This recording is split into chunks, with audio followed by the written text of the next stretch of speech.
નમસ્કાર દર્શક મિત્રો, આપ જોઈ રહ્યા છો Lilia times news channel. Amreli જિલ્લામાં જેની કાગડોળે રાહ જોવાતી હતી તેવા ભારતીય જનતા પાર્ટીના લોકસભાના ઉમેદવાર વર્તમાન જિલ્લા પંચાયત પ્રમુખ ભરતભાઈ સુતરિયા ચરખિયાવાળાની જાહેરાત થઈ ચૂકી છે, ત્યારે ભાજપના કાર્યકરોમાં અનેરો આનંદ જોવા મળી રહ્યો છે।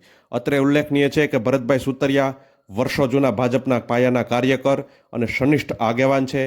તેમના નેતૃત્વમાં અનેક નાની મોટી સંસ્થાઓની ચૂંટણીઓ લડાણી છે, ત્યારે તેઓએ ભારતીય જનતા પાર્ટીના એક અદના કાર્યકર તરીકે કામ કર્યું છે, તેની નોંધ લઈ પાર્ટીએ તેમને બહુ મોટી જવાબદારી સોંપી છે।